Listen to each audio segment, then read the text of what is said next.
مدارس ESF ولا المدارس العليا للتربية والتكوين هي مؤسسات تعليمية عليا جديدة تابعة للجامعات العمومية في المغرب، جاو في الإطار ديال تطوير المنظومة التعليمية وتلبية الطلب الكبير اللي كاين على مهنة التعليم.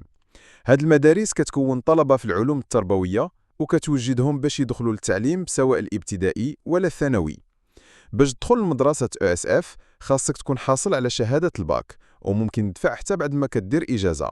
القبول فيها كيدوز عن طريق انتقاء أولي على حسب النقطة ديالك، ومن بعد كدوز مباراة فيها امتحان كتابي في مواد تخصص وفي علوم التربية، وأحيانا كتكون مقابلة شفوية. مدة الدراسة في ESF كتكون 3 سنين، كتقرا فيها سلك الإجازة المهنية في التربية.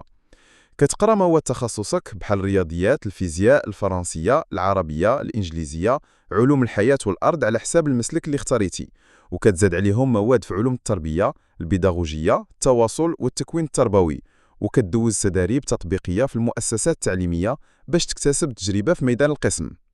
الآفاق ديال ESF زوينة، حيث من بعد ما كتسالي كتكون مؤهل تدوز مباراة تعليم العمومي ولا تخدم في مؤسسات التعليم الخاص، وكتقدر تزيد تكمل القرايه في الماستر المهني في التربيه ولا في التخصص ديالك. شنو الفرق ما بين ESF و ENS؟ المدارس العليا للأساتذة ENS مدارس قديمة ومعروفة كتخرج الأساتذة والمكونين في المغرب، وكتعطي تكوين نظري وتطبيقي معمق في التخصص وعلوم التربية. كتقرا 2 ولا 3 سنين وكتقدر تكمل الماستر والدكتوراه، وخريجيها مطلوبين بزاف.